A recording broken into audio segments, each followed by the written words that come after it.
Style Lovers, aku Fania dari Instagram account Beauty and Acne sebagai skincare enthusiast. Nah, hari ini aku akan bahas seputar tren skincare di 2021 dan apa aja yang udah kita recap selama 2020. Kalau kamu penasaran, terus tonton video ini sampai selesai ya. Halo Style Lovers, selamat siang. Ketemu lagi dengan saya Dr. Suli Natalia. Saya selaku dokter estetik di MS Glow Klinik Bali. Gimana kabarnya Style Lovers semuanya? Semoga semuanya selalu dalam keadaan sehat ya.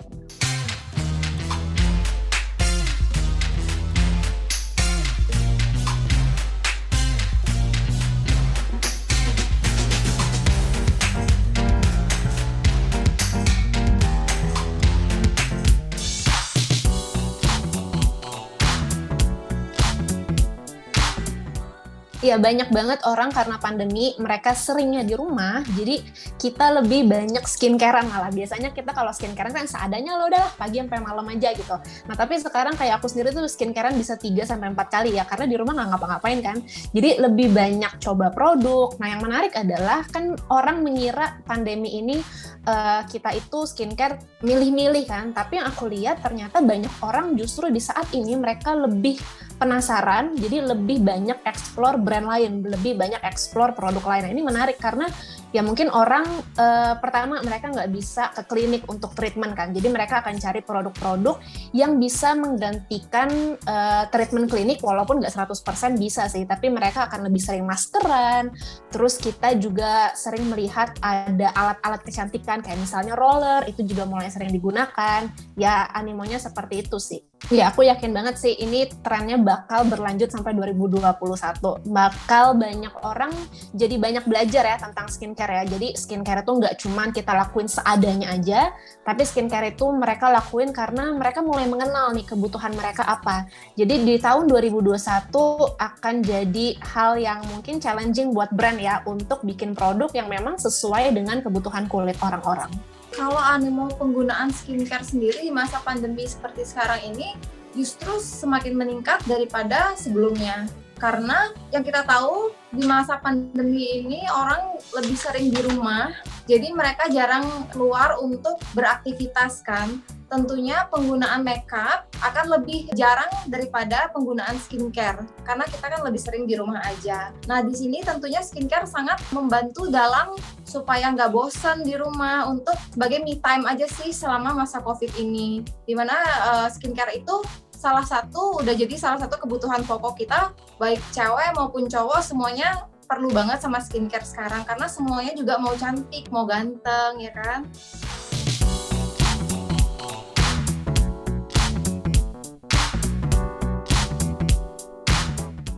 Karena 2020 kan kita ngalamin pandemi ya, dimana kita harus pakai masker setiap saat kalau kita keluar kan. Jadi permasalahan yang paling umum tahun ini sih jerawat sih.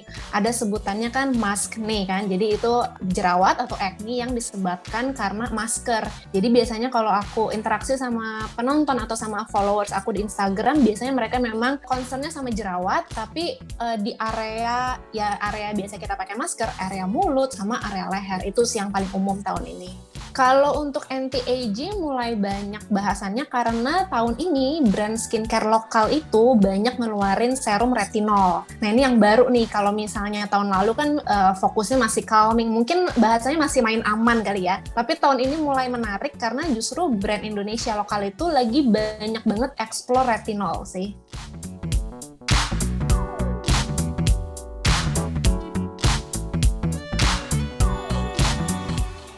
Yang pertama sheet mask ya, tahun ini banyak brand lokal yang keluar masker atau sheet mask. Biasanya kan kita lihat dari produk Korea doang atau produk luar lah, tapi brand lokal udah mulai ngeluarin sheet mask yang bagus.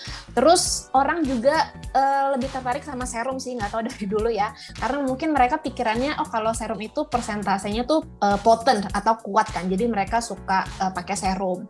Mulai juga orang tertarik sama first essence, itu yang biasa orang ganti sebagai toner, atau misalnya nggak mau ribet, dia akan pakai first essence yang juga mempersingkat skincare rutin mereka. Kalau kita bahas dari segi jenis ya, itu nggak cuma serum ya, tapi toner juga banyak banget yang interest sama tahun ini karena toner itu kan produk yang versatile ya, jadi bisa dipakai kapan aja. Terus kalau kandungan selain retinol juga mulai banyak yang pakai peptide. Peptide itu sejenis retinol, memang untuk anti-aging juga, tapi dia tidak begitu iritasi kayak retinol, resikonya lebih rendah gitu. Jadi orang juga mulai tertarik sama peptide karena kalau misalnya mereka belum berani ya mulai pakai retinol, kan banyak kan takut pakai retinol kan. Mereka maunya coba-coba dulu lah produk anti-aging, mereka akan pilih ke peptide gitu.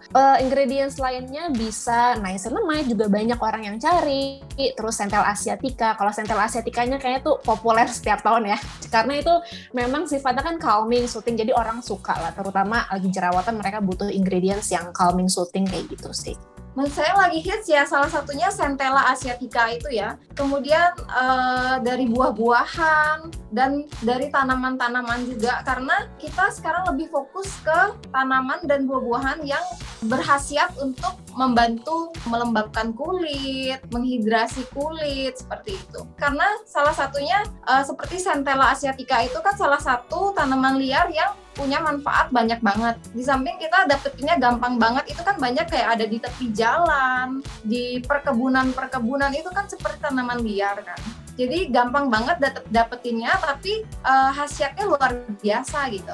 Karena dia bisa untuk menyamarkan luka juga, atau misalnya seperti ekstrak buah anggur yang hebat banget untuk antioksidan. Karena mengandung seperti vitamin-vitamin, protein yang sangat membantu untuk menutrisi kulit. Di samping juga mungkin seperti lidah buaya juga. Lidah buaya kan bagus banget ya yang kita tahu ya untuk menghidrasi kulit karena ada kandungan vitamin A-nya, vitamin C, vitamin E, dan mengandung protein dan lemak yang sangat berguna untuk menghidrasi kulit, melembabkan kulit, dan juga sebagai antiinflamasi.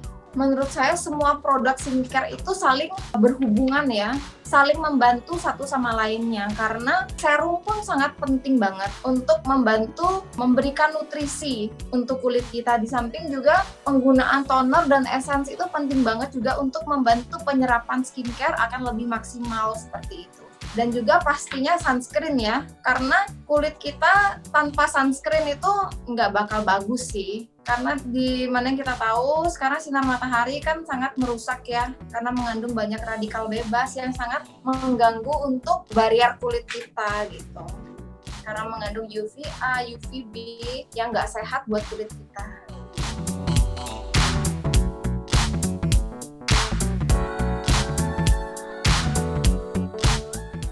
Oke, yang pertama tadi yang kita udah bahas tuh retinol ya.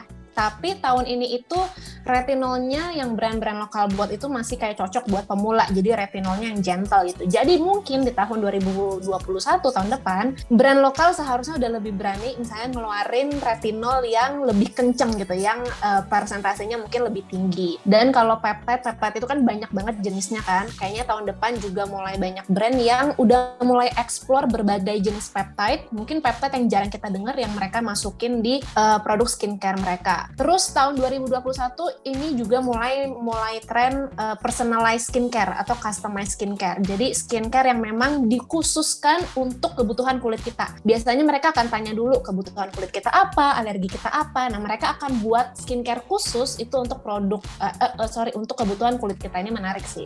Seperti yang saya bilang tadi sih, kandungan yang akan naik daun itu kemungkinan masih sama sih seperti sekarang ya. Kemungkinan yang berbahan dasar alami, yang berbahan dasar mungkin dari ekstrak buah-buahan atau tanaman-tanaman seperti mungkin Centella tadi, Centella asiatica, atau mungkin seperti aloe vera juga bagus banget, atau ekstrak-ekstrak buahan mungkin seperti semangka, seperti ekstrak buah anggur, seperti itu sih menurut saya, karena itu fungsinya sangat kompleks banget, di samping kita gampang banget untuk mendapatkannya. Fungsinya untuk berbagai macam ya, seperti untuk meremajakan kulit salah satunya, dan penting banget sebagai anti-aging.